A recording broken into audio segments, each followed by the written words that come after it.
Good afternoon, third-year medical students. Is that what you are, third-year medical students? Yes, I should know that. My name is Hassan. I'm an ophthalmologist. I work at a place called the Lions Eye Institute, which is just over there. And I work at Fremantle Hospital as my public job. I've been the teaching coordinator for ophthalmology since 2016. So if you come to Fremantle to do your clinic placement, you might see me there on a Friday morning. If you have any questions or worries at any point during the eye term, please get in touch. Our email will be up at the end of this talk. Any questions before we start? Anything you guys would like to talk about? No? Does anyone want to do ophthalmology? Vaguely interested? Maybe? Okay, good. That's the usual response, about 1 out of 20. So, is there still this kind of reputation or idea that you have to do a PhD to get into ophthalmology? Is that out there in the cosmos? Yes and no? Yeah. The answer is no. Our college is intentionally kind of push things away from that direction. So if anyone is worried that a specialty like ophthalmology is too competitive to get into, then I can tell you that all specialties are competitive to get into, and eyes is no different. So if you're interested, I encourage you to look into it a little bit more, do some extra clinic placements. Most ophthalmologists are pretty accommodating if there's a keen and interested student. Okay, so the red eye talk. This will eventually become part of a series of red eye talks, but it's the first one that I'm doing that's just on red eyes. Have you guys seen the videos that are up already on LMS? Is that stuff kind of easily accessible? A couple of nods. Is anyone not aware of those videos on LMS? Sorry? Couldn't find them. Okay, good to know. Yeah, so there's basically two videos like this, where I gave lectures earlier this year, which pretty much summarize the whole curriculum. So today we'll be going a bit more in depth into red eyes. But there's two videos online that are sort of 2 hours long, and that's pretty much a summary of the whole curriculum. There's a third video that is a clinical skills video and teaches how to measure visual acuity specifically. So I shall look into why they're hard to find. Yeah, there's previous two lectures, but there should also be like a 5-minute visual acuity. You have seen those? Okay, cool. All right. So they're not too buried away somewhere in the dungeon? Okay, cool. All right, so let's get on with it. Red eye talk. So I'll go through a bit of housekeeping, some strategies for how to approach red eye. Lots of things can cause red eye. Some case presentations, and hopefully a bit of time at the end for question and answer.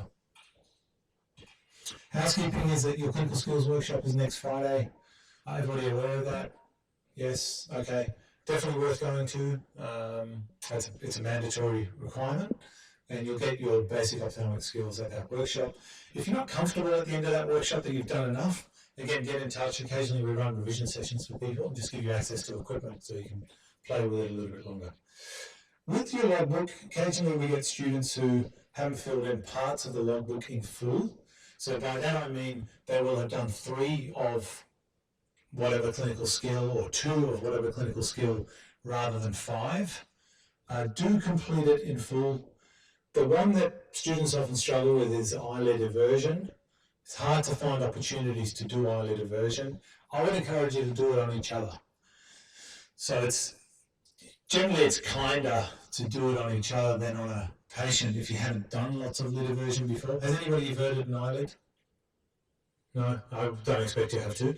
So everting the eyelid just means flipping the eyelid over, right? The upper eyelid. And it's easiest done on each other, yes. Yeah, absolutely. So this is what I'm getting at.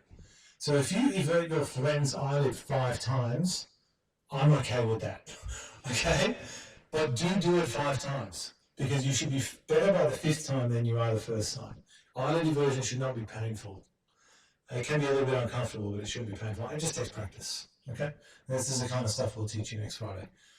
And the videos I've talked about already. We're going to be shooting some more videos next Friday evening, just for your interest. So they're going to be clinical skills videos, probably 3 of them. And we're probably going, and eyelid version is probably going to be in there. So the idea of these videos is watch them 100 times. And if you stick to the principles, you're going to be okay. Alrighty, so in all of medicine, do they still teach that thing where they say 80% of the diagnosis is in history? Yeah, okay. Turns out it's true. I used to hear that as a medical student, you're like, yeah, whatever. But in ophthalmology, it definitely holds true. So do take a history. Now, this is a big, long list, but if you just think about eyes intuitively, most of it should actually come to you, okay?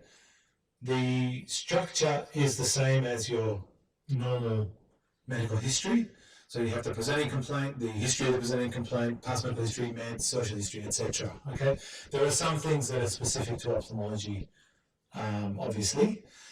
The 2 main ones, as far as presenting complaint and history of presenting complaint, for us, is change in vision and pain and redness. Okay? So this is why people turn up to GPs.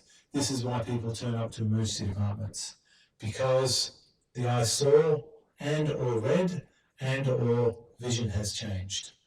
There's lots of other things that you can ask about: photophobia, itching, watering of the eye, whether it's unilateral or bilateral. All of that stuff is important. There are all clues as to what might be the cause. Past ocular history, you want to know whether they wear contact lenses. That's relevant to red eye because contact lens wearers get more infections. Okay. Systemic disease, diabetes is the big one. Okay, so diabetic eye disease. There should be some content on that in one of the previous videos. I've listed 3 medications there that can affect the eye. Does everybody know what Plaquenil is or what it's used for? Hydroxychloroquine.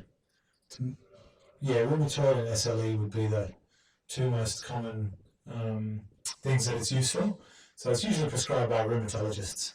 Anyone who's on Plaquenil needs to be seen by ophthalmology at some stage. Just remember that, because it can cause retinal toxicity, okay? And it's asymptomatic in the early stages. It's asymptomatic until it's quite advanced. So remember Plaquenil. Tamsulosin, does anybody know what that's used for? Yeah, benign prostatic hypertrophy. So that's common, obviously, in the community. Tamsulosin affects your pupil. It affects the iris, okay? And it can make cataract surgery really hard. So it's good for us as ophthalmologists to know that someone's on tamsulosin or has ever been on it. You only need to be on it for a short duration for it to permanently affect your iris. Prednisolone can be used for lots of things and can do lots of things to the eye. One of the things it can do is early onset cataract. So, and there's another retinal condition called, it's got a long name, central serous chorioretinopathy. You don't need to know that, but just know that prednisolone can cause cataract, prednisolone can cause retinal problems, and prednisolone eye drops can cause ocular hypertension. The pressure in the eye goes up. So anybody who's on prednisolone eye drops or any steroid eye drops needs to be seeing ophthalmology at some stage. Okay? Usually we're the ones that initiate steroid eye drops. Glaucoma and macular degeneration, as far as family is, they're the 2 big ones. There are lots of things that are inherited in ophthalmology, but they're the 2 big ones. So do you have anyone in your family have glaucomas? Anyone in your family have macular degeneration? So that's a summary of the ophthalmic history. What about examination? Well, some general tips is people are generally pretty sensitive about their eyes. I'm sure you are as well. And the eye is a very, very sensitive organ. You know, the front of the eye is very richly innervated. It doesn't take much to cause discomfort and pain. Has anybody had a corneal foreign body or something going to their eye yet? Was it mild, moderate, or severely uncomfortable? Can't remember. Not sure. Well, I've had 3, and they're terrible. So it's not hard to hurt the eye. At the same time, eyes are amazingly resilient. So I've seen eyes that have sort of been squashed like a grape. and you stitch them back together, and the person goes back to having okay vision. I saw a guy once who had been bitten on the head by a white pointer. He was a cray fisherman, so he's at the bottom of the ocean.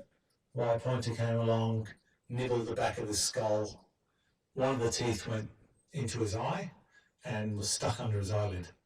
So the first thing I saw was a CT scan with a triangular-shaped white thing under the eyelid, and it was a shark's tooth, which had punctured his eye. And it lacerated his face and down to his neck. It missed his carotids and his jugular. So that guy ended up doing okay, amazingly, because it turns out that eyes are actually very resilient organs. But do be gentle. Don't be a great white examiner of the eyelid, okay? Visual acuity is obvious for eyes. You know, that's the equivalent of pulse for us. We can tell a lot just based on what the vision is. Slit lamp exam you'll go through next week. All this other stuff you'll go through next week. But that's a summary. As far as optic nerve exam, a lot of the stuff on the left, your left, is kind of the front of the eye, and the stuff on the right, optic nerve obviously, is in the posterior segment at the back of the eye. So if you remember that acronym, try and remember that acronym. We'll go through that again next week. Okay. Any questions so far about any of this stuff? Optic nerve might be familiar to you from neurology examination and general medical exam. Is that fair to say? Yeah. Okay. This slide is really to say, like every specialty in medicine, you want to know what the red flags are. Okay, so very early on in a case, whether it's in an exam situation or in real life, you want to be able to say, this is a red flag, this is possibly a red flag situation, okay? And this will continue through your whole careers, guys. So in my fellowship exam, we had to be able to say very quickly, well, you know, when we're in our final OSCE, this is a potential threat to sight, this is a potential threat to life, or both. It just shows you know what's going on and people aren't going to die, basically, in your care. That's what we're here for as doctors, right? So, yeah, look, it happens in real life. I had a lady this week. She's got metastatic melanoma. She's been to her optometrist. Optometrist said, oh, something weird going on. Go and see your ophthalmologist. Before she even comes to me, what am I thinking? Like, I've seen the referral, I haven't met her yet. It's intuitive. I mean, you don't have to be an ophthalmologist to guess. She's got metastatic melanoma. So obviously I'm thinking, is there a met in her eye? You know, has this now spread to involve her eye, her optic nerve, the orbit? Is it in her brain? And so big red flags going off. So she consumed a lot of my time this week. So what I mean by that is, it's great to know the stuff for your exams, but it will impact you in real life too. Okay, so serious features are, if you've got decent reduction in visual acuity in one eye compared to the other, that's new, that's not old. So what's a decent reduction? I would say 10 letters or more. If each line of the Snellen chart is 5 letters, if you've lost 2 lines or more, you need to be wondering what's going on in that eye. If there's been significant trauma or severe pain, that obviously will alert you. If only eye means if they've only got one good eye. So every patient who only has one good eye is a VIP in our world. They get the Rolls Royce treatment because that's all they have, right? So only eye patients, you've got to have a low threshold for taking a little bit more time and having a lower threshold to refer them. If they come in and there are multiple eye drops which you've never heard of, then obviously there's something going on. You don't have to know what all those drops are, but just be aware. There's obviously other stuff going on. If the symptoms have been going on for a long time, so to give you an example, how long does conjunctivitis last for on average? Who's had conjunctivitis here? Probably everyone, since childhood. Can anyone remember how long it lasted for? Okay, that's good. Yeah, that's about right. Can last up to 2 weeks. The worst ones I've seen have lasted six weeks. Really bad adenoviral. conjunctivitis. But if you've got someone who's got grumbling red eyes and they're just not getting better, something's up.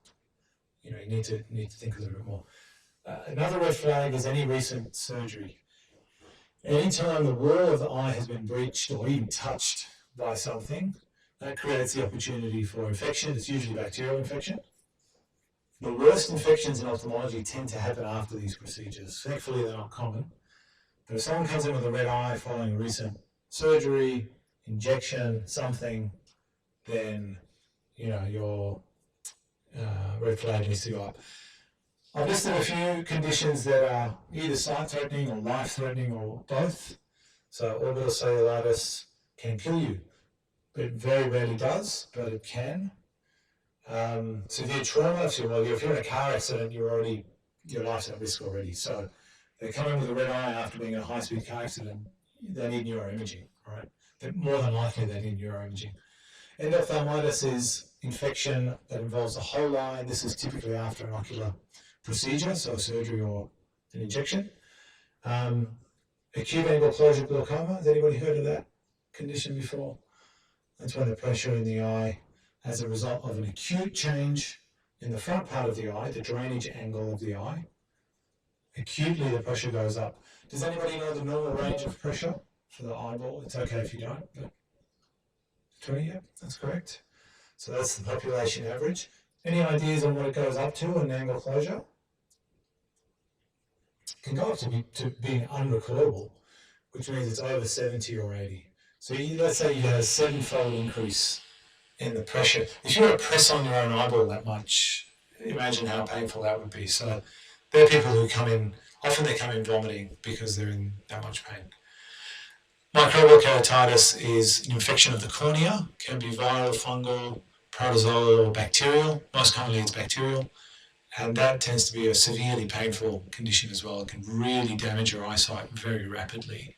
Most common in contact lens wearers. So red eye in a contact lens wearer, ding, that's your microbial keratitis trigger, okay? Whether it's an exam or real life. Everyone okay so far? Any questions? A drink. Okay.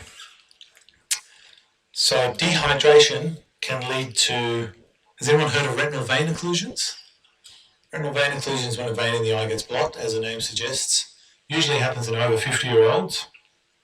But in young people, if they've been exercising, especially heavy exercise, dehydration, you can get a retinal vein occlusion. Blood clots in one of your veins and you can lose vision. So there's my public health announcement for the day.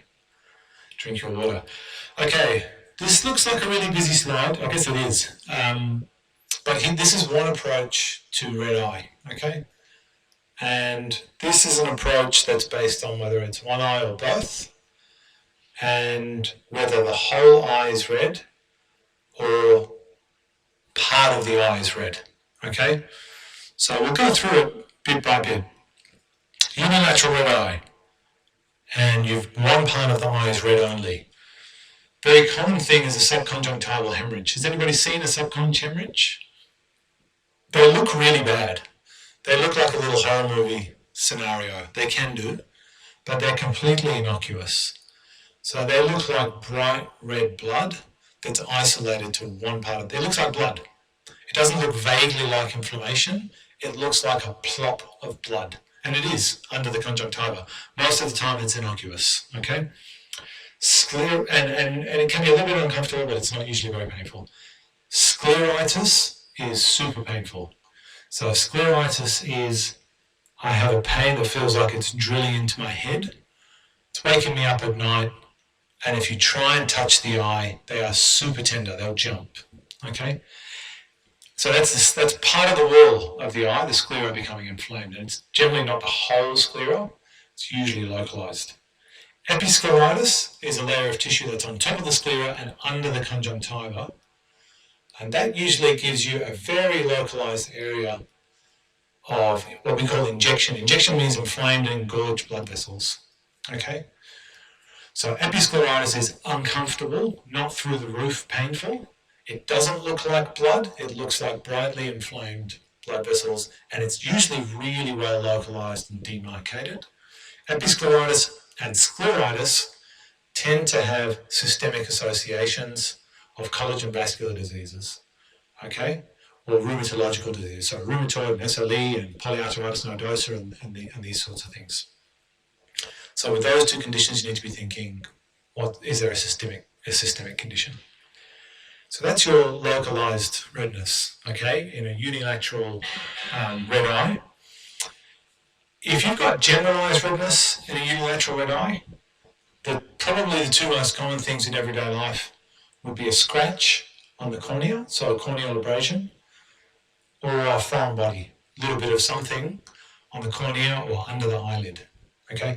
Now, generally with those guys, you're going to get it in the history, because usually it's instantaneous onset or very rapid onset over minutes, not hours, okay?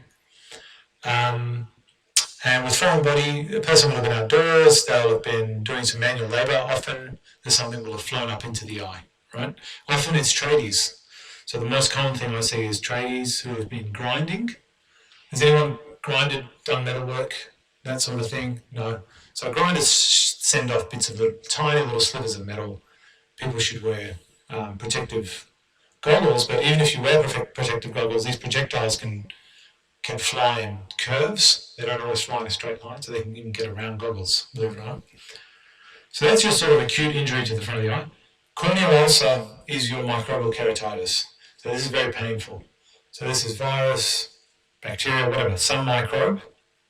Acute angle closure we've talked about. And anterior uveitis is inflammation of the iris, basically. So the uvea, does anybody know how what is the uvea? We say uveitis, what is the uvea? What's the uveal tract? Would anyone like to take a guess? Any brave person? The uvea is a pigmented vascular tissue in the eye. So you've got the wall of the eye, which is the sclera. That's a hard fibrous tissue. And just inside from the sclera, you've got the uveal tissue. So uvea is pigmented vascular. At the front of the eye, it's your iris. So the colored part of the front of your eye, that's the anterior uvea. So that's uveal tissue. Just behind the iris is a thing called the ciliary body. Okay, the ciliary body is what pumps out the fluid into the eye, which maintains the eye's sort of inflation, if you like. So aqueous humor is made by the intermediate uvea. Or ciliary body, that's the other thing it's called. So you've got anterior uvea, iris, ciliary body, intermediate uvea. The posterior uvea is the choroid, okay? So the choroid supports the retina. The choroid sits right under the retina, and it provides the blood supply to part of the retina, and also pumps out the waste out of the retina, okay? So when we say anterior uveitis, we mean the iris is inflamed. The front part of the eye is inflamed for whatever reason. So that's your unilateral red eye, and that covers the common conditions.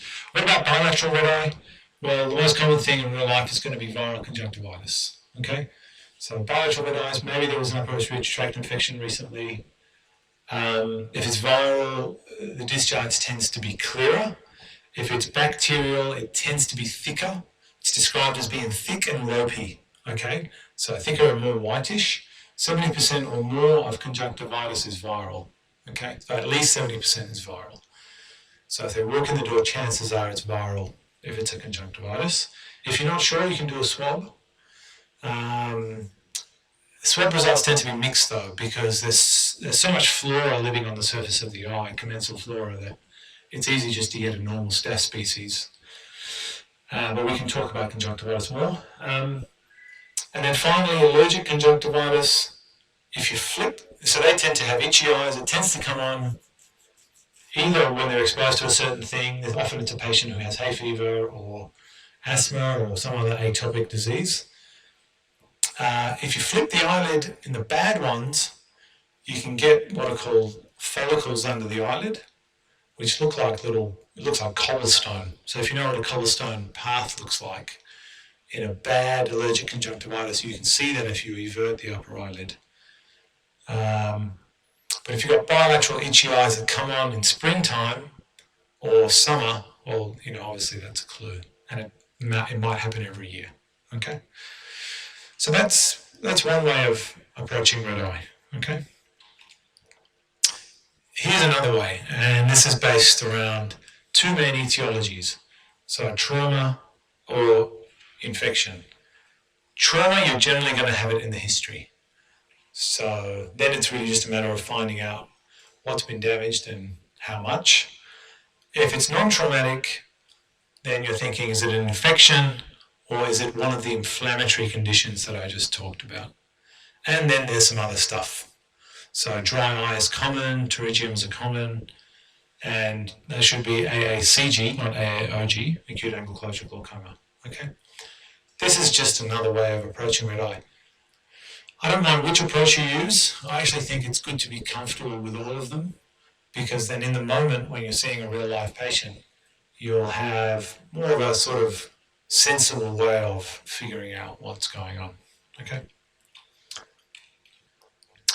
couple of final ways of thinking about red eyes, or strategies or approach, is to think about which part of the eye is involved. So has anybody ever had a sty on their eyelid? Little red inflamed lump. Yeah, that's quite common. And you can, generally we think from front to back. So you think eyelid, then you think conjunctivitis, SCH is subconjunctival hemorrhage, which we talked about. Then you think sclera or episclera, and then what's happening on the cornea. Let me have a look on the slit lamp. Does the cornea look clear? If the cornea doesn't look clear, something might be up. AC is anterior chamber or iris.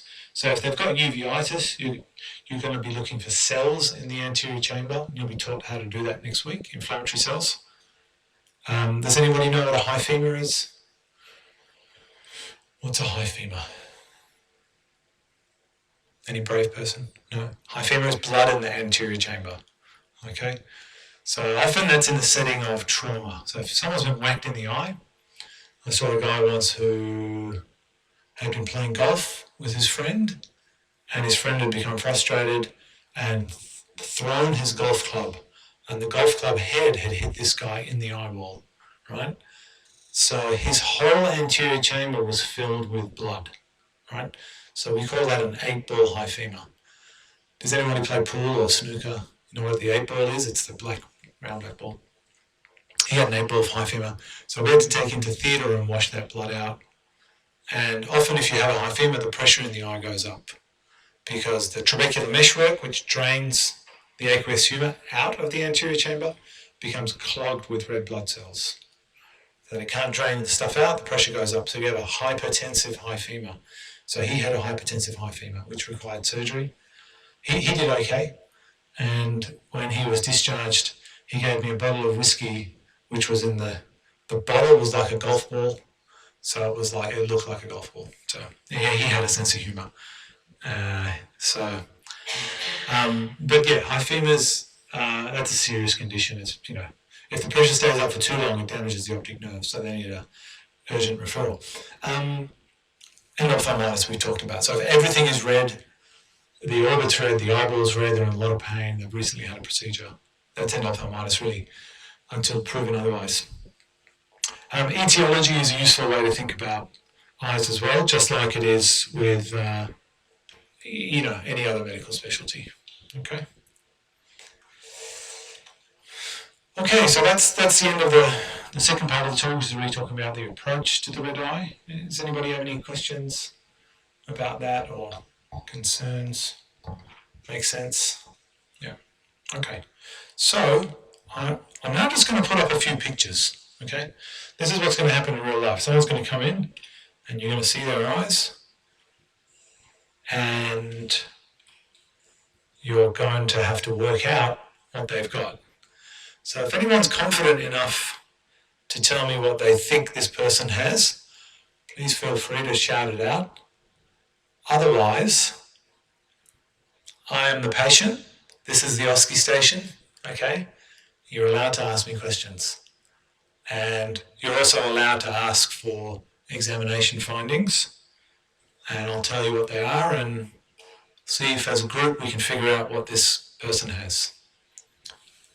So who would like to ask the first question? 4 days. It's uncomfortable. Yeah, it's uncomfortable. He can sleep. Yeah. No trauma. No, he's not a contact lens wearer. Great question so far. Keep going. Yes, the eyes are a bit weepy. Like tears. Yeah, like tears.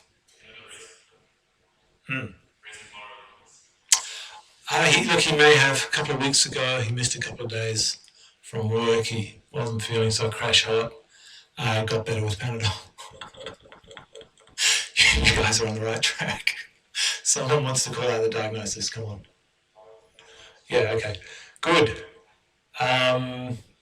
Any differentials? I just want to hear a couple of sensible differentials. Well, he's got injection. He does have injection, so that's correct. That's an examination finding. Wouldn't lose marks for that. But what else might be causing that? Sorry, it's generalized injection, right? It's not sectoral, it's not localized to one part of the eye. Yeah, that's a good thought. Yep. One more. What if I told you he was really photophobic? The lights were really hurting his eyes.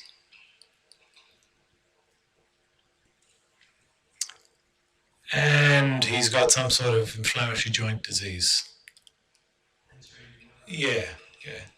So anterior uveitis can look like this, okay? It can look like this. But then you would look in the anterior chamber on the slit lamp. Oh, there's no cells. He did have a viral infection preceding it. When he walks in the door with bilateral red eyes, chances are it's going to be conjunctivitis, just probability-wise. So all those things add up, okay? All right, good. So we've succeeded in getting the right diagnosis. Now, what's your management? What are you going to say to this guy? Just going to pat him on the back and send him out of your consult room? Who'd like to hazard a guess? Yes. Guy in the middle, I can see you want to talk. Yeah. You're like on the verge of saying something.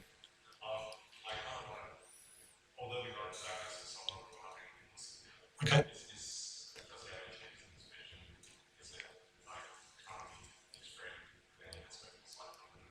So his vision, so you can say, what's the vision? I would like the visual acuity, because in a clinic setting, usually that's been done by someone else. In the exam setting, ask the examiner. I'd like to know the vision in each eye. His vision is 6/6 with no specs on. So what does that tell you? If you hear 6/6 in both eyes, unaided, in simple terms, what does that tell you? Yeah, he's probably okay. So it doesn't sound like his vision's been severely impacted. And he's going to, it's a good question, he's going to say, look, it's not really my vision that's bothering me, it's the discomfort. Yeah. So good. Let's say now you're confident you've ruled out that it's not other causes, it is conjunctivitis, and based on a clear discharge, are we thinking it's viral or bacterial? Yeah. So how do you treat viral conjunctivitis? Yeah, that's really the mainstay. So the mainstay is comfort. You can't cure viral conjunctivitis, okay? So anything else in addition to lubricating eye drops? How often should he put them in? 4 times a day is a good benchmark, okay? So I'll say 4 times a day, breakfast, lunch, dinner, and bedtime. If you like them and you want to put them in more often, that's fine. He's going to say, where am I going to get these lubricating eye drops, doctor? Which one should I get? What's that? Any? Yeah, well, pretty much. So if you just want to know a couple of trade names, that's not a bad idea. It's okay if you don't, though. So Polytears is one. Refresh is one. Cystane is another one. They're all over the counter. You can just advise a patient to ask the pharmacist, can I please have your most popular lubricating eye drop? okay? One thing the pharmacist might ask is, do you want a drop or a gel? So which one do you think the patient's going to want? Why? Yeah, that's one good reason. Yeah, any other reasons? Well, gels tend to blur your vision a little bit because they're thicker, right? So gels are good for nighttime and drops are good for daytime. All right? There are situations where we'd rather have gel during the day, but for conjunctivitis or something like dry eye, generally drops by day and gel if you want it at nighttime. Okay, so we talked about topical treatment. Any other sort of just common sense stuff for conjunctivitis? Yeah. Yep. So can you elaborate on that? What do you mean by that? I mean, he should clean his house a bit more, or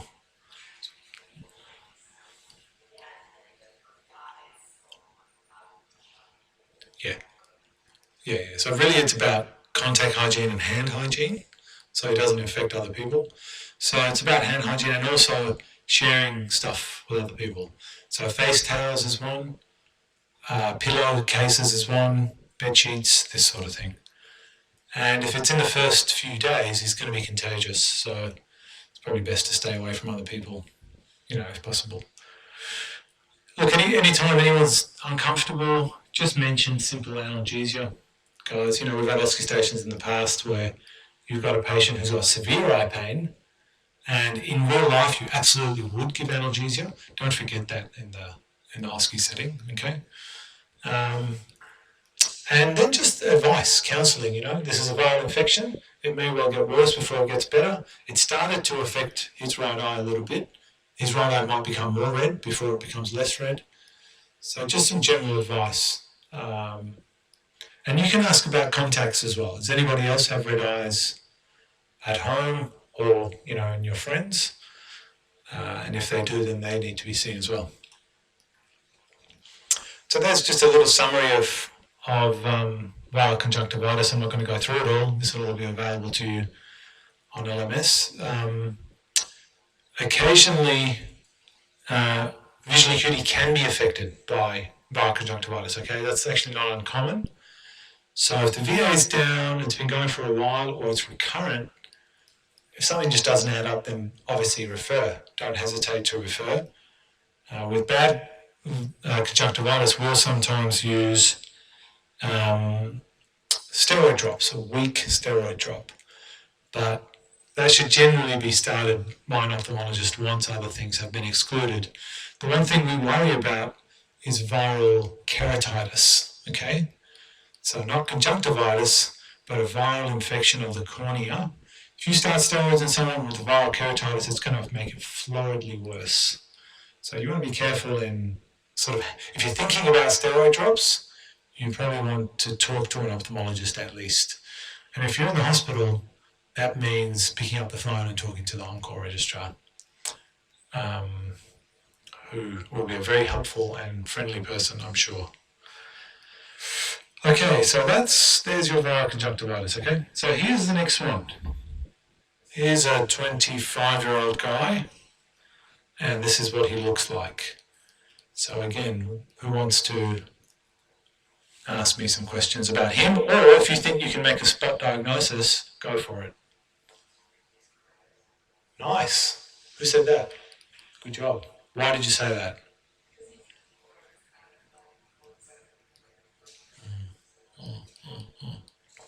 Good. What else could it be? Yeah, good. See, it's not that hard, right? So how are you going to differentiate between scleritis and episcleritis now? Yeah, good. So it's good. Anything else? There's a little diagnostic test you can do. So history, yes. History and examination. Get them to close their eye. You can sort of gently try and palpate the eye. If they're clearly in a lot of pain, you don't need to do that. But another good little test you can do is there's a drop called phenylephrine. One of its actions is to constrict blood vessels. And if it's episcleritis, most of that injection that you're seeing will clear after a couple of minutes with a few drops of phenylephrine. Now, phenylephrine also dilates the pupil. So if you're going to be putting it onto people's eyes, make sure they're not driving that day, because they're not going to be able to drive once you've dilated their pupil. So if most of the injection goes away with a few drops of phenylephrine, that's going to steer you towards episcleritis. If there's still big inflamed blood vessels that look deep to the conjunctiva after phenylephrine still, then that steers you towards scleritis. Okay? Another diagnostic test is put some topical anesthetic drops on the eye. Okay? How many topical anesthetic drops do you think it takes to reliably make the surface of the eye numb? Who wants to take a guess? Has anyone had anesthetic put in their eyes? Yeah, can you remember? Okay. Was it numb? Okay. Often people still feel a little bit, even after one drop. So 2 drops, 90% of people won't feel anything. So I say put in 3 drops to be certain that people aren't going to feel anything when you touch their eye. And when you put the drops in, don't put them in like 1, 2, 3, because the second and third drop is just going to wash out the first drop. Okay, the volume of the conjunctival sac is way less than 1 eye drop. So you put in 1 drop, wait at least 30 seconds, if not a minute, then put in your second one, 30 seconds, 1 minute, put in your third one. Now it's safe to touch the eye. Okay, so what you can do there is get a sterile cotton tip, all right? And the conjunctiva is mobile. Conjunctiva is generally mobile. It can be moved over the sclera. And you've put in your phenylephrine. You think there's still some inflamed blood vessels, but you're not sure how deep or superficial they are. So you then take your cotton bud, the eyes are anaesthetized, and you can just move the conj over the top of that area. Don't press on the globe, because if it's scleritis, it's really going to hurt them.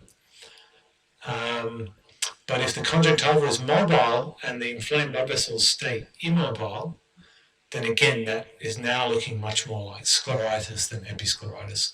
Because episcleritis, the blood vessels are going to move with the conj. Okay? So what questions would you like? You think it's episcleritis, you've done those 2 tests, it's all stacking up. What else do you want to know from this person?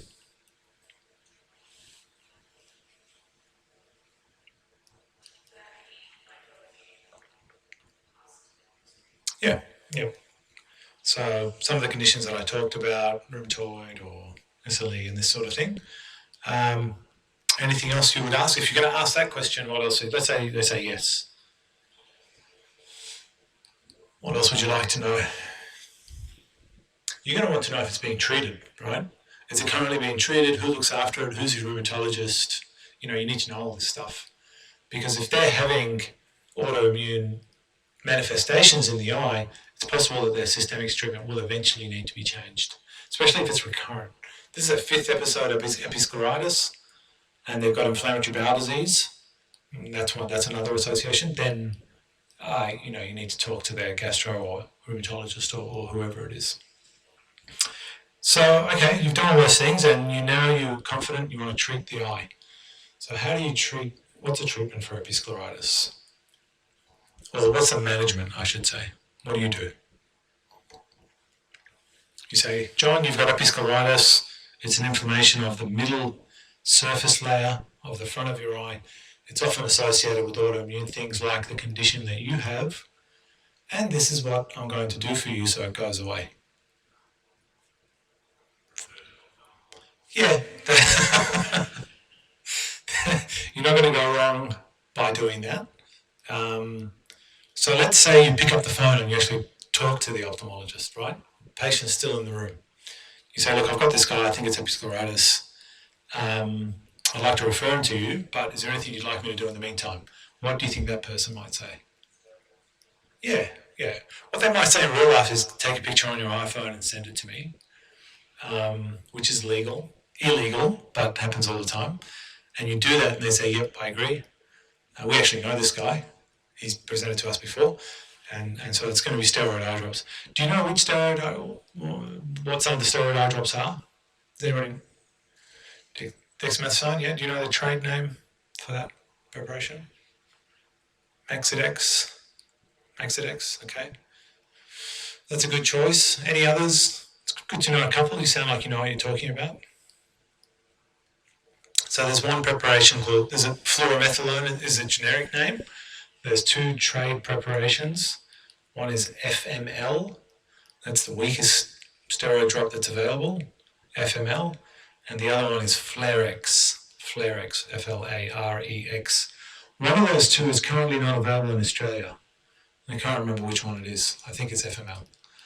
But you can just say fluorometholone. Fluorometholone is a good steroid drop because it's weak, so there's less of a chance that it's going to push the intraocular pressure up.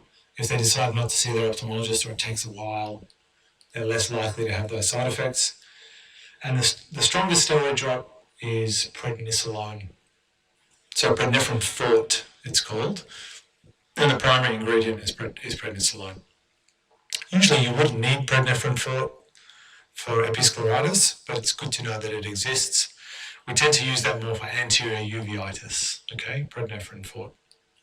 There is a steroid cream as well, hydrocortisone, 1%. The trade name for that is Hycor, Hycor.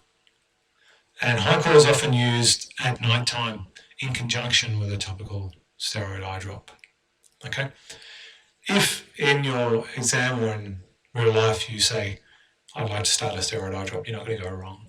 Okay, you don't have to know all the trade names. Excellent. Okay, so you're going to possibly start the drops and send them to ophthalmology and make sure they've got an appointment for follow-up. The other thing, so analgesia again, episcleritis and especially scleritis tend to do quite well with non-steroidal anti-inflammatories. So just, regular NSAIDs. And in your differential, whilst anterior uveitis tends to be more whole eye redness, always, if you've got a slit lamp, look in the anterior chamber to see are there inflammatory cells in the anterior chamber. It's less common, although not impossible, to have cells in the anterior chamber if you have episcleritis, scleritis, or conjunctivitis, as opposed to anterior uveitis. Anterior uveitis, the main finding is lots of cells in the anterior chamber. Okay. Has anybody ever seen cells in the anterior chamber? Yeah. Okay.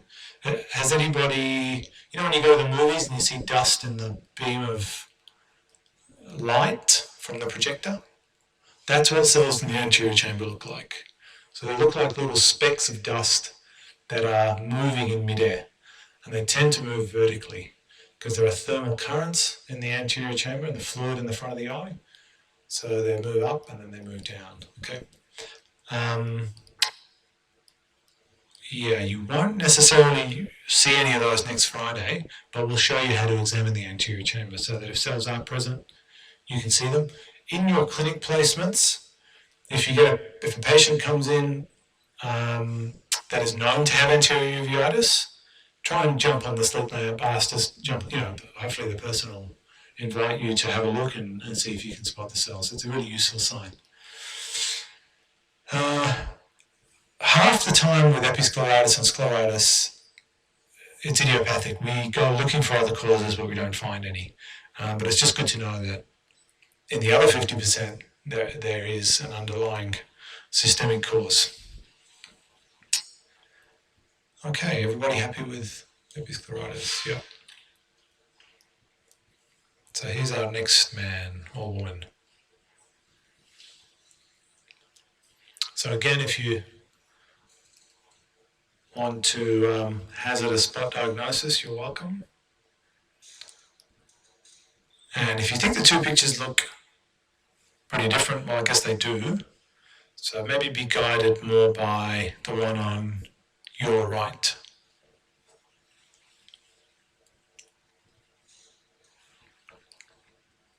We've done conjunctivitis and we've done episcleritis, so it would be weird if it was one of those two. Any thoughts? Any questions you'd like to ask? So I'll just give you a clue. You see how the one on the right has a kind of bluish tinge under the inflamed blood vessels? Is that visible to you guys? See these areas which are sort of almost look greeny blue? Is that visible from where you are? It doesn't just look red, it doesn't just look white. That's a whole, sorry? Yeah, that's what scleritis looks like, yeah. It looks painful, right? it looks really painful, and it is because the whole lining of the wall of the eye is inflamed. The inner lining of the wall of the eye becomes inflamed as well in bad sclera. So it's not just the sclera that's inflamed, it's everything from conj through to choroid, you know, the posterior uvea that I talked about, and even retina. You can get retinal swelling from posterior uvea. So it's a severe inflammatory condition. So we talked about the diagnostic test. You can see how much more injected and engorged the blood vessels are there. So some of this is going to go away when you put in your phenylephrine, but not all of it. And regardless of putting in topical anesthetic drops, this patient's not going to like having the eye touched. The questions that you're going to ask are going to be very similar to the Episcleritis questions in terms of systemic associations, okay? If someone comes in with a severely painful eye that looks like this, what can you give me a couple of other differentials that you just want to have in the, in the back of your mind? Make sure you're not missing. Some of the ones we talked about earlier. So severe pain, okay, on your severe pain list, you want to have endophthalmitis, okay? So generally that's if they've had trauma or surgery, so iatrogenic or traumatic. Severe pain list includes microbial keratitis. So you want to make sure that cornea is clear. There's not a little focus of infection somewhere there on the cornea. Cornea should be clear like a window, in young people at least, okay? Severe pain includes acute ankylosing glaucoma. We talked about that. So acute ankylosing glaucoma tends to happen in over 40-year-olds. So if you've got someone in their 20s, then that's going to be pretty unlikely, okay? And angle closure also tends to, see, this is still to some extent sectoral injection. Angle closure is going to be more around the whole eye and around the limbus. So the limbus is the junction of sclera and cornea. It's this contour here, okay? So there's some of the severe eye pain conditions that if you see a very red, very angry looking eye, you want to be thinking about. Management of scleritis is look, sometimes we use steroid drops, especially if there's a few cells in the anterior chamber, which there often is, especially if the front part of the sclera, because scleritis can be predominantly posterior. But if the front is involved, we'll often use drops, but the mainstay of treatment is oral for scleritis. And we start off with non-steroidals. So take your pick, really. So, Celebrex, ibuprofen, naproxen, whatever you're used to giving people. But you want a decent dose. So if I'm going to use ibuprofen, then it's 400 milligrams 4 times a day. Pretty much the maximum dose, in addition to other simple analgesia. Now, if that doesn't do it, sometimes people need oral steroids, so prednisolone, which then involves some counselling around safety, right? So if you're going to give someone steroid tablets, first of all, you're going to call the ophthalmologist. This is similar to the last one. But if you're going to give someone steroid tablets, this isn't just an ophthalmic question. This is a general medical question. What's your advice to people if you're going to give them steroids? Decent dose. What are some of the side effects that you're going to warn them about?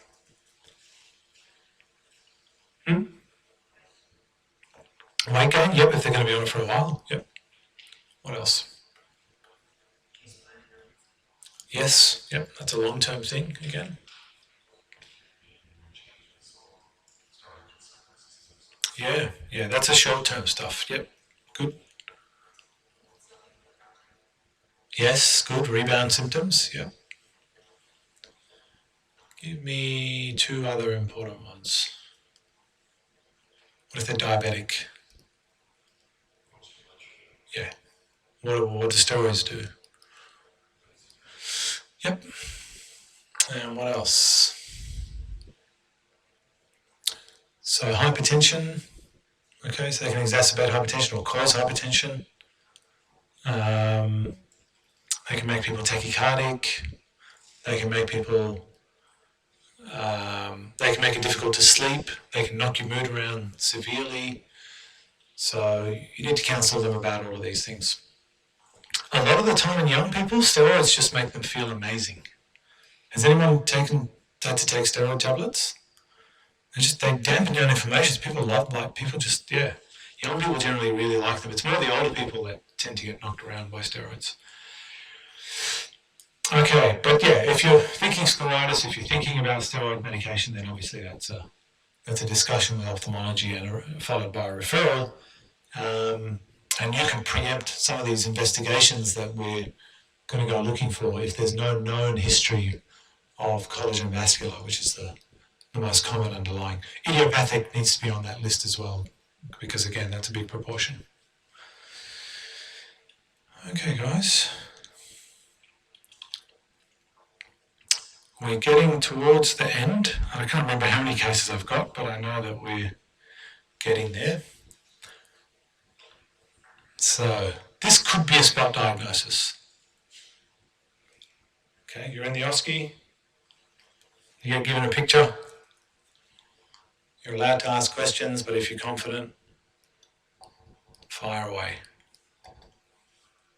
Or you can just describe what's not normal in really simple terms.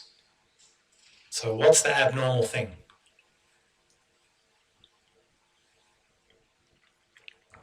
I'm going to give you 5 choices. You tell me if it's normal or abnormal, okay? Not great resolution, is it? But let's use this picture. So that structure there, is that normal or abnormal? It's the lower eyelid. Looks normal, good. This structure here. Whoa. Looks abnormal, why? Yeah, good, thank you. Conjunctivitis injected, right? He's got generalized injection. That's not normal. What about this structure here? The brown colored stuff. Normal or abnormal? What is it? Yeah, that's the iris. Good. Normal or abnormal iris? Pretty normal. What about this thing? Hello. So, what do you think that might be? Well, it's a good thought because it's a white thing on the surface of the eye. Now, what is a cataract? What is a cataract? How do you define that? Yeah. And where does the lens sit? Where is the lens in the eye? It's good. It's behind the cornea and it's behind the iris, right? So the lens is in here. This black stuff that you can see, that's where the lens sits. So when you look through the pupil, this one actually illustrates it better. When you look through the pupil, that's the lens in there, okay? So actually this lens is okay. There's something in front of the lens which is obstructing your view. The other clue that it's not the lens is that it's off to the side, right?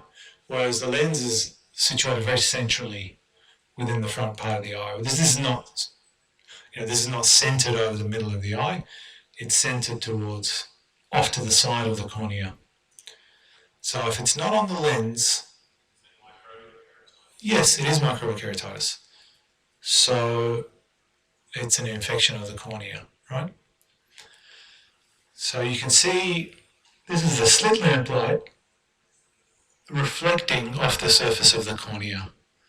So you know that that white stuff is in and on top of the cornea. And that's a little colony of bacteria, basically, having a great time, reproducing, eating the cornea all day. You know, that's what microbial keratitis looks like. And that's bacterial. That's what bacterial keratitis looks like. In this one, it might not be as obvious, but there's a white, we call these infiltrates, okay? They're infiltrates of bacteria. Most commonly, it's staph species. They're the ones that live on the surface of the eyelid. Strep can do it as well. Protozoa can do it as well. That shouldn't be there. The rest of the cornea is clear. Now this is a light reflex from the camera, and that's a light reflex either from the camera or from the slit lamp. So this photo is a little bit tricky. You need to have seen lots of photos to know what's artifact and what's infiltrate. But this is your sort of, if we're going to give you a microbial keratitis question, it'll be the one on your left. Okay? Can anybody answer that? Why does it look green? It's a good question. Fluorescein, yeah. So what is fluorescein? It's a dye, yes. It's a water-soluble dye. And what do we do with fluorescein? Why do we use it?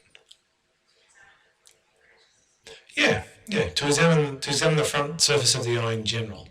Do you know how it works? Do you know how? No. So generally fluorescein gets taken up by damaged cells on the front of the eye. So devitalized epithelium, dead or dying epithelial cells. So if you have, if the front part of your eye is normal and healthy, that orange dye is just going to sit on the front of your eye. Now it's orange, so why does it look green? Yeah. So the property of a fluorescent material is that you shine a specific wavelength at it, it reflects back a different wavelength. So blue wavelength light is somewhere in the high 40s nanometers, and green is the longer wavelength. It's in the mid 500s, thereabouts. So you shine blue at fluorescein, and it shines back green, and it localizes to areas of damage. So if on the slit lamp, this is barn door, there's a big white blob on the front of the eye. But like you said, with a corneal abrasion, a very small scratch on the cornea, sometimes you can't see it with normal white light. So you're going, this person's got a red eye, they're in a lot of pain, I actually can't see anything. So you put in a drop of fluorescein, and it will immediately get soaked up by the area of damage. You click the slit lamp setting from white light to blue light, and you'll see a ray of green, a line of green, an area of green shining back at you. And you'll immediately know which part of the cornea is damaged. Okay? So that's why that area is green. So what you've got there is you've got, some people will call that corneal ulcer. It's okay if you say that. Corneal ulcer is a funny term because some people also take that to mean a corneal abrasion because you've created an ulcer mechanically. The most accurate thing to say for this is a microbial keratitis. But over the top of it, when you've got a microbial keratitis, over the top of it, you've generally lost epithelium. So there is an ulcer, if you like, on top of the colony of bacteria. And that loss of epithelium, that ulcer, it's a defect in the epithelium, that will stain with fluorescein.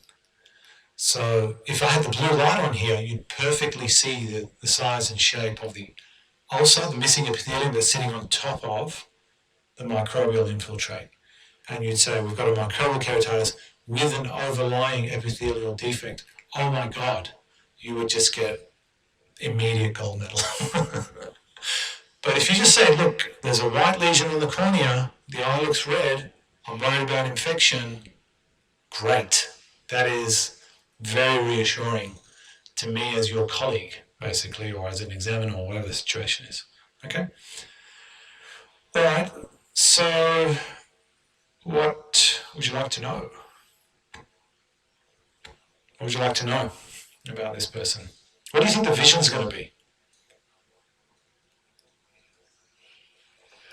The vision's going to be bad.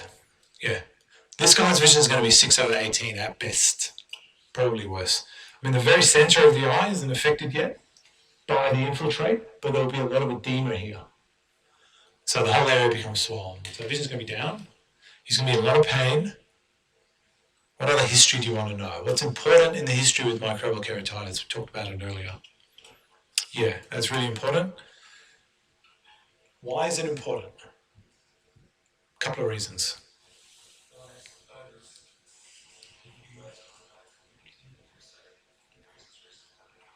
Absolutely. So if he's got a contact lens on the eye right now, that's essentially incubating the bacteria and it's helping them. So that needs to come off straight away. What are you going to do with that contact lens? You're going to chuck it in the bin? Yeah, so you send that off. Send that off to get cultured. And so you want to use it, you want to remove it using sterile instruments. Now that's probably going to happen in an eye clinic setting, but if you're an eye resident, which you might be, you might have the opportunity to do that. So you want to get sterilized piece of equipment, micro forceps basically, and then you want to have your sterile POC ready to go. So you chuck the contact lens in there, send it off for MCNS. Okay. If they've got their contact lens case, if they've happened to bring that in, that can be cultured. What else do you want to do? What about the other eye? Leave the lens in or take it out? Yeah, take it out. So that's called a contact lens holiday, okay? So the lenses are going on a holiday for weeks, all right? Because you don't want any risk of cross-contamination. There may already be some bugs on the other, the inciting organism that's caused this may already be on the other lens. So all you need is a microabrasion. That's how these things happen. So you can cause little microabrasions on the cornea when you take off your contact lenses, put them in, rub your eye with the contact lens in. And if you've got an aggressive bug on the corneal surface, bang, that's their inroad, okay? The other thing the contact lens history does is tell you the etiology. If you've got a non-contact lens wearer who presents like this, you kind of have to wonder, how did this happen? Because you don't just get microbial keratitis for no reason. So usually it's some trauma or micro trauma. And you've then got to be wondering, why is this person getting this sort of trauma? Do they have a dry eye syndrome? Have they had a previous herpetic eye disease? Okay, herpetic eye disease reduces corneal sensation. So the most common one is herpes simplex virus. So that reduces corneal sensation. So if someone's had herpetic eye disease, they don't feel stuff as much on the surface of their eye. They're more prone to tiny little scratches on the surface of their eye.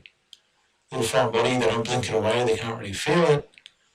Next thing you know, the herpetic keratitis was 2 years ago, now they have bacterial keratitis.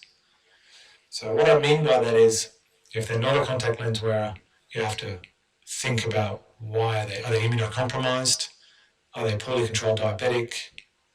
Have they had previous eye disease or recent eye surgery that's predisposed them to the kind of trauma that leads to this? Okay. All right, so we are pretty confident that we've got a bacterial keratitis. It's affecting vision. It's a big infiltrate. Okay, that would be about 4 millimeters in diameter, which in our world is really big. So you've spoken to ophthalmology. Now you're going to send him to ophthalmology, okay? And he's going to say, doctor, what are they going to do? Are they going to take my eye out? What's your advice to the patient as they leave your practice? Am I going to keep my eye? Am I going to go blind? Hopefully not. Yeah. What are the ophthalmologists going to do? They're going to operate on me? No? What are they going to do then? Does anyone? Yeah, good. So that's good common sense answer, right? Do you know what antibiotics? It's okay if you don't. Not sure. So you can use Cipro, and Cipro is available in general pharmacies. You know, it's a drug that's available anywhere. It doesn't have to be made up in a compound pharmacy. By the time they get to us, we tend to get fortified antibiotics made up by the hospital's compound pharmacy. So in WA and pretty much in all of Australia, we use cefazolin and gentamicin. Okay, so we use Kef and Gent. So that covers your gram positives with the Kef, gram negatives with the Gent. Okay. The other bug that is commonly associated with contact lens keratitis is Pseudomonas. Okay, so Pseudomonas is bad. It chews through the cornea really aggressively. So this is same-day referral stuff. I mean, this, like, you're not sitting on this, okay? And you can see that with an ophthalmoscope. You don't need a slit lamp to see this. So Kef and Jet give you good broad spectrum cover. Is there anything we will do before we start these fortified antibiotic drops? What do we do in general in medicine when we've got a focus of infection? That's a good thought, yep. So debride part of the infiltrate. If you're going to do that, what are you going to do with the slough and the crap that you scrape off? What could you do with it? Yeah. So we do what's called a corneal scrape. The main reason we do a corneal scrape is to get a microbiological diagnosis, right? Because then you can get sensitivities. And that's going to help guide your management as to what drops you use. The treatment of microbial keratitis, bacterial keratitis, is eye drops, guys. It's generally not systemic antibiotics. The absorption into the eye is not good enough. Sometimes people will use systemic cyprid or ceftriaxone or something. That's okay. But the mainstay of treatment is eye drops. So the ophthalmologist is going to make your eye numb. They are then going to take a little sample of the area of infection. You don't have to say scrape, that sounds horrible, but that is what we do. We use a little needle, we bend the tip of it, and we kind of shovel away at that area of it. It's very satisfying. And then you have all your plates there, blood agar, chocolate agar, all this stuff. You stick it all in there. Obviously use multiple needles, you're not using the same needle. And you send one off just on a slide to try and get, an early gram-positive, gram-negative difference, right? The eye drops are hourly, so this is going to be an admission.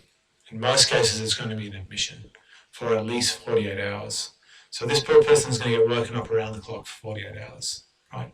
So it's a fair bit of torment they go through. And this stuff takes weeks and weeks to heal completely, usually months. So the acute infection you can get on top of in 2 to 3 days. But for the cornea to recover from an insult as big as that is going to take a long time. That dense white infiltrate is going to become more transparent, the corneal edema is going to go away, eventually it's going to leave a scar, and that whole process until the vision is stable is going to take months. I have a guy with this right now. So he's a guy who had pterygium surgery. People know what a pterygium is, a little growth on the front of the eye. And at the end of pterygium surgery, you stick a contact lens on the surface of the eye. Because pterygium surgery gives people a corneal abrasion. When you take the pterygium off, the pterygium is attached to the cornea, you create a corneal abrasion. That's normal. If you stick a contact lens on, it makes them much more comfortable, right? Now they've got a contact lens protecting the eyelid from rubbing constantly onto this corneal abrasion. However, it increases the risk of infection. So this is a stoic man who lives in the country. His eye became painful a day or two after surgery. 3 to 4 days after surgery, he couldn't get out of bed because of the pain, right? His wife's going, what's going on? And he's just going, well, I guess this is normal for this operation, right? And he came to me at his scheduled 1 week post-op follow-up, and he looked like this. And he actually had a hypopion. Do you guys know what a hypopion is? So a hyphema is red blood cells in the anterior chamber, okay? Hyphema is blood in the anterior chamber. Hypopion is white blood cells in the anterior chamber.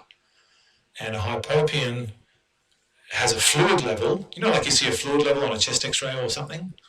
It's a fluid level in the front part of the eye. The white blood cells settle down here. It's a little sliver of pus, basically. And they can be anything from a slit, what we call a slit hypopion, to filling up a third of the eye or more. Well, it's quite an incredible sign when you see it. So this guy's come in with a hypopion keratitis, and he's just been copying it at home. Poor guy. So what did? Immediately sent him to Raw Perth. And they admitted him, he got his 48 hours of antibiotics, and now we're 3-4 weeks down the track. He still has an epithelial defect over the top of this healing infiltrate. So the bacteria are dead now, but the cornea is still far from being fully recovered, and we're a month or more down the track. So in a nutshell, that's a long story, but this is severe, and you want to have a low threshold for suspecting this and sending it on. It's one of your... Yeah. So you treat them on a tapering course, or they no longer stay on the fortified Kefin Gen. That stuff's actually pretty toxic to the corneal surface, so you don't want to keep it going indefinitely. Usually it's 3 days max on those antibiotics, and then we swap over to ofloxacin. So a fluoroquinolone, good broad spectrum cover. By that stage, the bugs are pretty much dead, but he's still got an epithelial defect. So I don't want that to become reinfected. But I've only got him on twice a day now with the ofloxacin. Now he's getting steroid drops and lubricants, and each week that I see him, the epithelial defect gets 0.5 millimeter smaller. So at the moment he's down to 3.5 mils in diameter. So that's another 7 weeks of recovery until the corneal surface is fully intact. But he's doing well, he's happy. His wife's not happy, but he's on the right track. So that's microbial keratitis. Again, remember the analgesia, it's super painful, just simple stuff, right? It's an infection. I'm going to give him analgesia. He needs antibiotics. We need to know what the bacteria is and what the sensitivities are. You can take that blueprint for infection and stamp it across anything in medicine. So it's no different in ophthalmology, right? This it does tend to come on quite quickly. It can be very quick indeed if it's Pseudomonas. Okay. This is one of the spot diagnoses in ophthalmology. Has anyone seen this picture before? No? I just heard someone whisper the answer. Yeah. Do you know which strain of HSV? Yeah. So type 2 tends to be genital, and type 1 localizes to the eye. So HSV1. What else could it be? What's it called, by the way? What's that sign called? It's got a name that for some reason, sticks in people's minds when they learn it. Has anyone heard of dendritic ulcer? Dendritic ulcer, okay. So that's a dendritic ulcer. You've got loss of epithelium. There's your fluorescein stain, yeah? It's shining green. And dendrite means branch or root, okay? So it's meant to look like a branching ulcer. I guess it kind of does. Here's a very small dendrite. We've got a high magnification that you would miss if you didn't look closely. And both of them, see these little green dots? You often will have this around any sort of keratitis. And they're called little punctate erosions, okay? So I have a dendritic ulcer with surrounding punctate erosions. The most likely thing is HSV1. What's another herpetic virus that can cause a dendritic ulcer? Yeah, that's the other common herpetic cutaneous illness, right? So they generally come in with a shingles rash. In the trigeminal nerve distribution, you guys would have seen that.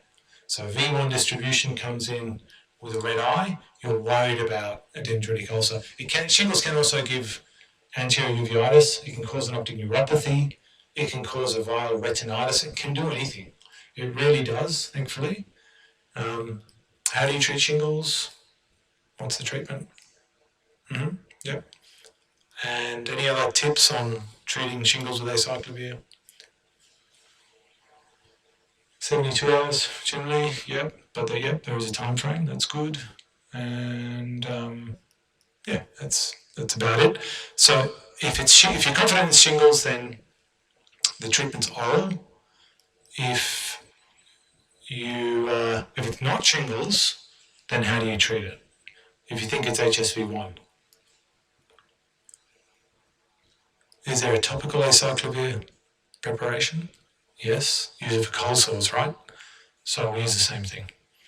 So there's a Virax or acyclovir cream 5 times a day is what you'd use to treat that.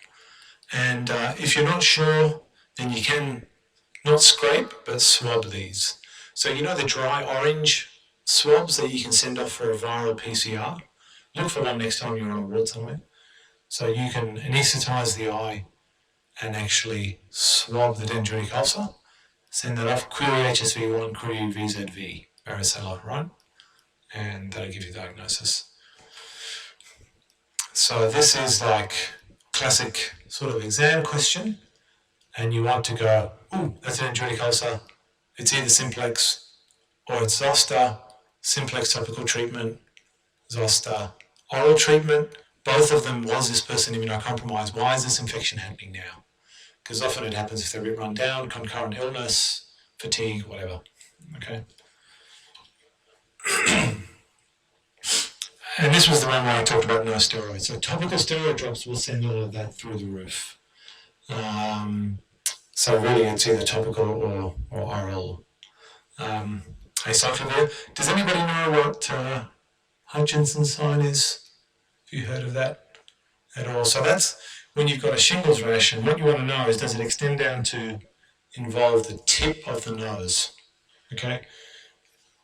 If it involves the tip of the nose, that means the nasociliary branch of the trigeminal nerve is affected, which means there's a much higher chance that the eye is going to be affected. So if patient walks in, you haven't examined the eye yet, but you can see the rash extends all the way down to the tip of the nose, you have a much lower threshold for either getting them on a slit lamp. I mean, you should get them on a slit lamp anyway, but getting them on a slit lamp and referring, because there's a much higher chance that the eyeball is going to be affected. Simplex can give you skin vesicles, okay? It just isn't in the same classic distribution of varicella.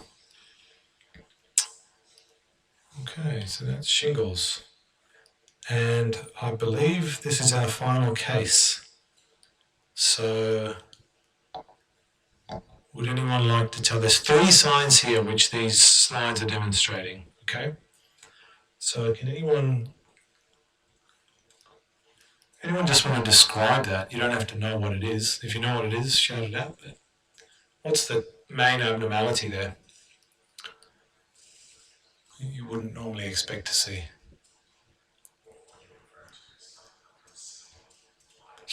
Yeah.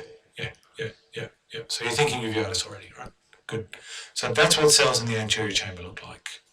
So you can see it's a high magnification photo, and you can turn the magnification up on the slit lamp. We'll show you how to do that next week.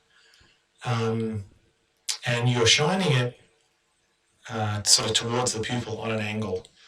So you've got a beam of light traveling through the anterior chamber, and you're going to see all those cells. Okay, so that's cells in the anterior chamber. You've got anterior chamber cells there. So you're thinking lots of things can do that. One of them is anterior uveitis. What about the middle photo? What's abnormal there?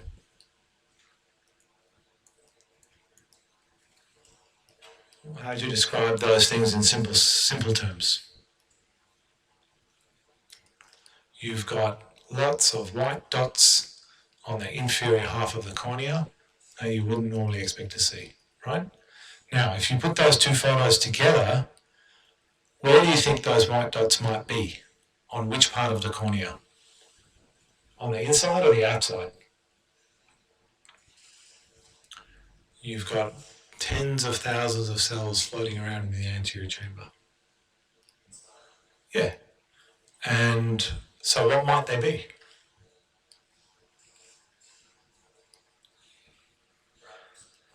Good. How did you know that?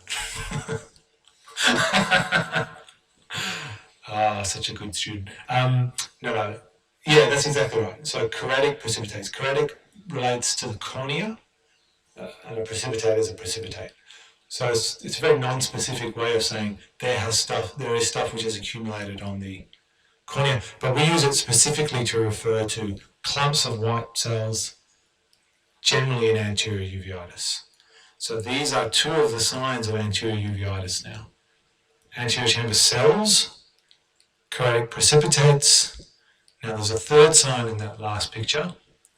You can either describe it in simple terms, or you can tell me the name if you know it. What's the obvious abnormality, guys? What do you think of that pupil shape? It's kind of weird. Yeah. So what do you think's happening in these?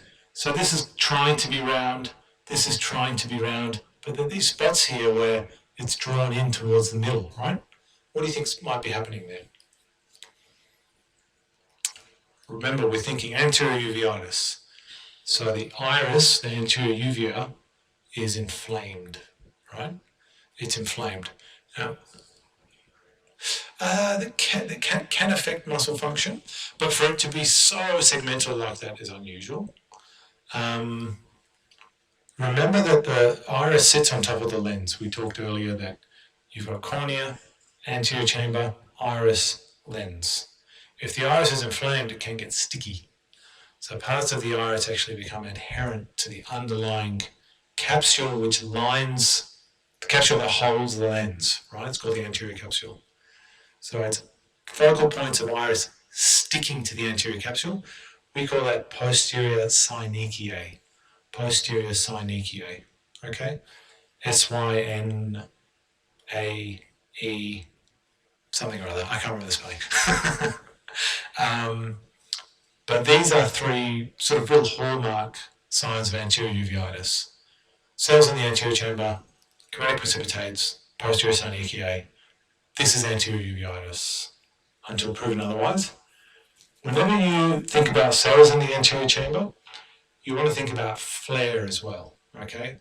So flare is, if you shine a light in the anterior chamber of a normal eye, it will just look clear, right? In the very early stages of inflammation, before you have frank white blood cells in the anterior chamber, you can just get protein leaking into the anterior chamber from these dilated blood vessels, right? And so in flare, the sort of clear beam of light starts to look a little bit milky. And the best way to check that is to just compare it to the other eye. So here's a red eye, the beam of light looks kind of milky. Here's the non-red eye, the beam of light just looks perfectly clear. So this is flare in the red eye. You can have flare on its own, you can have flare and cells. It's rare to have cells but no flare. There are some conditions that can give you that, but you don't need to worry about them. So anytime you see cells or you're looking for cells, also look for flare. It's a useful sign, okay? Because you can catch uveitis before it becomes really bad. So anterior uveitis, subacute photophobia is the hallmark thing on, so that's painful glare from normal lighting, okay? On examination, one other way to check for uveitis, if I've got one uveitic eye and one good eye, the iris is inflamed. So what do you think constriction is going to feel like? It's going to feel nice? No, it's going to hurt. So a good way of checking for that is actually if you shine it in my affected eye, then I'm going to be uncomfortable with the glare anyway, right? So that's going to be painful. But if you cover up my affected eye, shine it in my unaffected eye, if it's still painful, that tells you that the iris is unhappy. So it helps guide you towards anterior uveitis. Here you really want to be asking about, this is another condition which tends to have autoimmune associations. It's idiopathic in up to 3/4. The beauty of medicine, we don't know what the cause is. But the most common association is Angst-Bond, HLA-B27 associated disease, okay? If someone has bilateral uveitis or recurrent uveitis, we go investigating them. If it's a first episode, we don't necessarily, particularly if it's not too severe. Mainstay of treatment is topical steroid drops and what we call a cycloplegic. Cycloplegic basically is atropine. So atropine is going to dilate and fix your pupil, so your pupil's not doing this, so you're not constantly in pain. Dilating the pupil blurs the vision. They just have to deal with that for a couple of weeks until the inflammation's gone down, then we can stop the atropine. With anterior uveitis, you tend to start with hourly steroid drops. So in general, with inflammatory eye diseases, you want to go hard early, get the information down as quickly as possible. So hourly, around the clock if they can do it, but this tends not to be an admission. Okay, unless they've got bad rheumatoid, can't put in the drops, and there's no one at home that can help them. This tends to be take the drops, put them in every hour, even at night time if you can, get your partner to put them in for you, and close follow-up, okay? Sometimes it needs an injection of steroids around the eye. I did that last week in Fremantle for a patient. Sometimes it needs steroid tablets. Sometimes it needs steroid-sparing agents, so your other immunomodulators. So, and it can be a real pain. Don't forget sunnies. It's a simple thing because of photophobia, okay? And this is a definite ophthalmology one. So, oh, there's one more. Okay, I'll quickly go through this because I'm getting tired of the sound of my own voice. So that's usually a sign that I lost you guys about 15 minutes ago. So this is a corneal abrasion. Okay, it's staining with fluorescein. There'll be a history of trauma. Importantly, there's no white infiltrate. You've got a scratch now, it's prone to becoming infected. You want to exclude that infection. This is a metal foreign body on the surface of the eye. This is your tradie who is grinding. They're coming looking like that. He may have a little associated infection. Do you see how it's white around the foreign body? That might just be corneal edema, but you'd be suspicious of infection in him. These are linear corneal abrasions. So this is when you get a foreign body under your upper eyelid, and as your eyelid is like a windscreen wiper, scratching the crap out of your cornea, very painful. So in all these three, you want to get the history, topical anesthetic. In fact, put topical anesthetic in first. Everybody will be happier. The patient loves you. Never discharge people with topical anesthetic. Ongoing topical anesthetic use is toxic to the cornea. They'll feel really good. They'll keep putting it in, but rarely people come back having been given topical anesthetic to use at home, and the cornea is basically melted, okay? So whilst you're giving them simple analgesia, topical discharge with topical anesthetic drops is a fail, unfortunately, in ophthalmology. So topical anesthetic, history, exam, including fluorescein staining and eyelid aversion. If there's one foreign body or signs of a foreign body, you want to make sure there aren't any others. So this is eyelid aversion. On the history, you want to make sure the mechanism wasn't severe enough that they might have an intraocular foreign body, because stuff can get into the eye more easily than you think sometimes. So the typical one for that is hammering, okay, is shattered glass, or is like a projectile accident near the patient. So I had a patient once, got in a domestic, a teacup or a saucer was smashed on the countertop, and there was a subconch hemorrhage, and under the subconch hemorrhage there was a scleral laceration, and there was a bit of porcelain inside the eyeball, believe it or not. So that person needs to go to theatre to have that removed, and it's not even necessarily that painful, believe it or not. So if you see foreign body, just think about how high energy was the accident? Could there be an intraocular foreign body? So corneal abrasion, always think about contact lenses.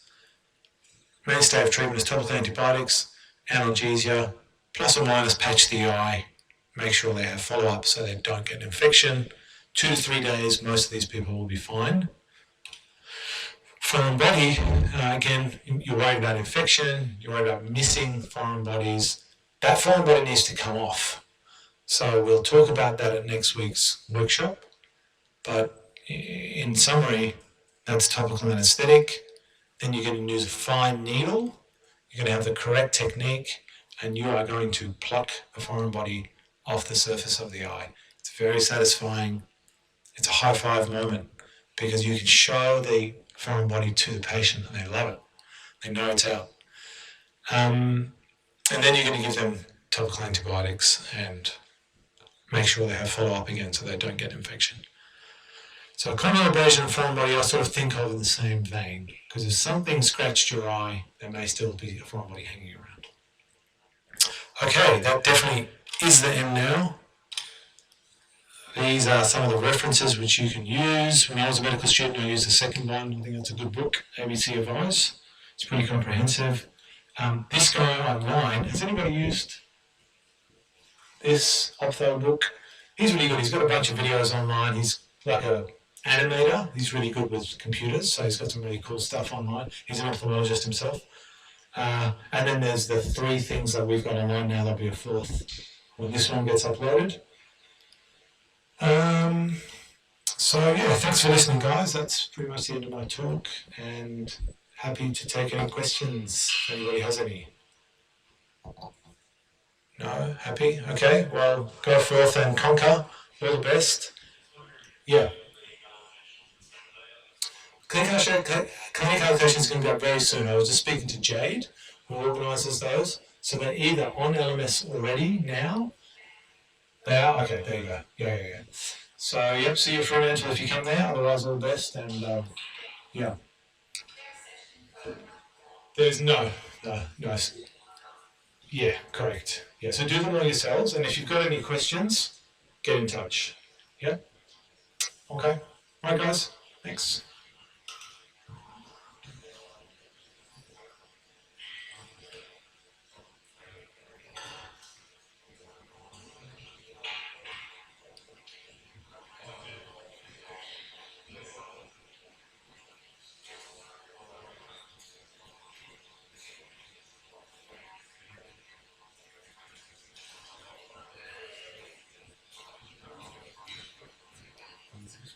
This is a good question. Yeah. So you don't want to leave a rust in because rust itself can cause strong process that is left. Actually, especially if there's a decent amount of rust. So there's an instrument that we use in my seminar of, which is basically a burr. It's a little, very small round ball on the end of a handheld instrument. It rotates at very high speed. So it's called an alga brush, and I found it burr. Okay, it's not sharp, so it's basically smooth, and it polishes the front surface of the eye. So topical anesthetic, then alga brush to the area of rust, and the key thing there is the eye is going to get apart. The patient's eye needs to be still. The patient's not still, how are we going to burr that thing? Now, when you burr rust, you're creating corneal abrasion. Because you can have cornea that's healed and there's still rust there. You have to create corneal abrasion to burr the rust. So therefore, you need anesthetic beforehand. You need to tell the patient, once anesthetic wears off, this is going to hurt. Here's a script for pain for. Here's a script for torsing ointment, antibiotic. Here's a script for torsing ointment, this is pain for. See you in a week. If your eye becomes more red and more painful, So the already underlying epithelial defect, right? So if you burr the possibly going to make it worse. Yeah, you have to make it worse to make it better. Does that make sense? So even though the surface is healed, you can disrupt the surface to get better. And usually the rust extends to involve the surface and a little deeper into the structure. So you just get rid of it, creates a little, not a hole, but it creates a little cavity. That fills up.